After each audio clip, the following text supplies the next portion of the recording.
My name is Keiyonna and I'm founder and executive director of Profound Ladies. Our organization is dedicated to the recruitment and retention of women of color in education. The reason why that's important is because it's the civil rights issue of our time.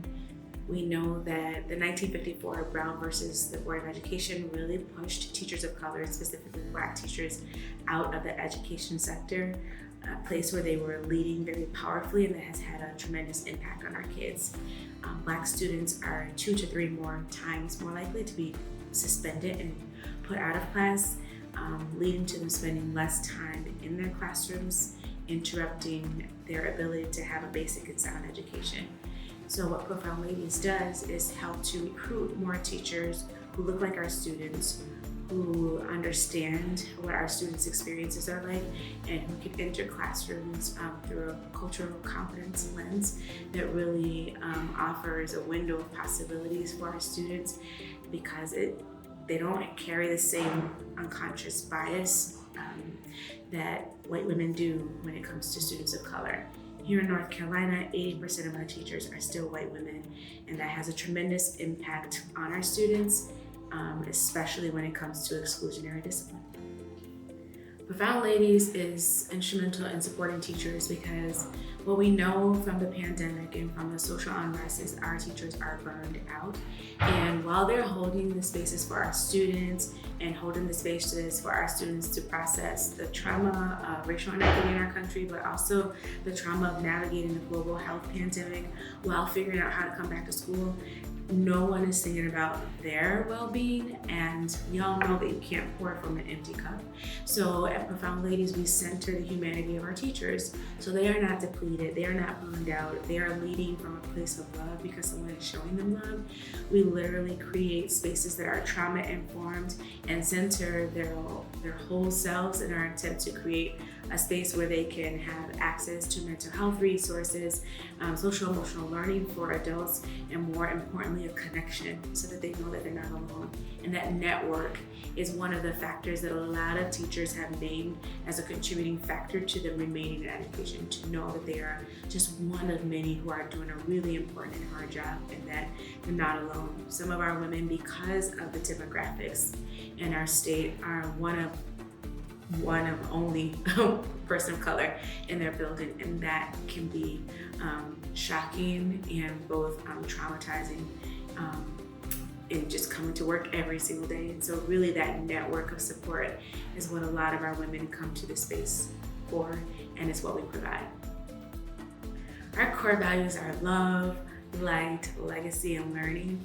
And we operate from our core values because we believe that the work that we're doing it's an inheritance to us from our ancestors. We believe we are our ancestors' wildest dreams. So we're just carrying the torch of so many women, like Jean's teachers, who have done the work before us. So many profound leaders, even here in North Carolina, like Fannie Lou Hamer, who have come before us and have really centered the well-being of communities of color and have worked to build strong coalitions that will help to establish stability and pathways for social mobility for all communities of color. And so we really center our core values because we know that it's the thing that will keep us grounded and keep us going. So at Profound Ladies, we really center our humanity, and that we know that life happens outside of our day-to-day work. We do not center just what our staff members can produce. I really care about their hearts and their well-being. So that means that they have the autonomy to create their own schedules. I trust the work that they are doing, and we have systems for accountability for all of us. We don't adhere to a hierarchy, so they like to tease me because I don't like to say that I'm someone's boss, that they all call me boss, just to get under my skin. But really, we're all accountable for our mission and our vision and our core values, and that autonomy allows us to do the jobs in the way that only these women can, because they have this God-given talent to them that they will execute with full autonomy because they're centering the mission, the vision, but also because they're operating from a place of love, light, learning, and legacy.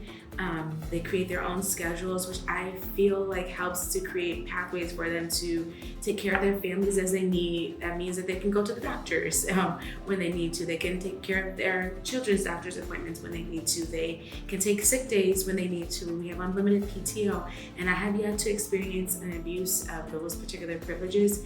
And so that trust goes a long way, and they know that I trust them, and they know that they can trust me to hold all of us accountable to the work that we are doing. Our overall mission is to really interrupt that number. 80% is a daunting number, especially when the demographics of our students are changing.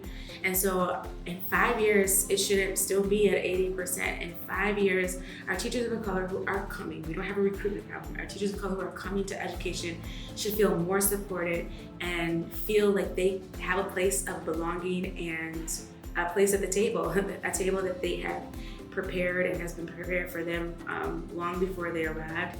And so in 5 years, we should see higher numbers of teachers of color and students reporting that they feel a sense of belonging, a sense of pride, but also that they can see themselves reflected in the leaders of their schools and outside of some of the custodial positions that we see where they often relegate people of color.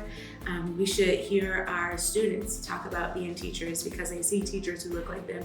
And we should just really see a transformation of community that brings back some of the respect for the profession that once was there. You know, our network is extensive. We have people who have been championing our work and been supporters of our work from day one, from the State Board, from the Department of Instruction, from Best NC, from Ed NC, from Creed, the Welkinsboro, from Duke, Z. Smith Reynolds, with Chan Zuckerberg Initiative. So many folks have gotten behind our work and have been our greatest supporters, and a lot of them are the reason. MDC, I don't want to leave anybody out, Lens NC, they're a lot of the reason why we are here, and those folks are connected to some of the most powerful decision makers in our space, but more than that, they believe in the work that we're doing, and so they support us 100%. I would want folks to know that Profound Ladies is the answer to the challenge that integration presented during the 1954 Brown versus Board of Education decision. This is an answer to the ways in which that policy pushed our teachers of color, and specifically our Black teachers, to marginalization. That lack of integration hurt our communities, and we are the solution to undo years and years of policies that have pushed people who look like me out of spaces where they belong. Thanks. You know, we were really lucky. Z. Smith Reynolds gave us a wellness grant for our team and our staff, and it really does help us to center our well-being. And so we have Headspace accounts for all of our staff members so they can use meditation and mindfulness practices on the go. But we also at times do our retreat in just locations that really center our well-being and take care of our bodies and our hearts. So that is important. Our teachers are able, our staff, like, sometimes we engage in not just mindfulness, but like painting is one of the things, and using artistic expression has been a source of relief for us. Walking, running, some of them have other passions. One of our staff members is a doula, so they find ways to release that stress and to come back feeling whole and replenished to do really important work. I want to thank you for the time that you took to get to know our organization, and we look forward to your support and joining us in profound collaboration and in pursuit of justice. Okay.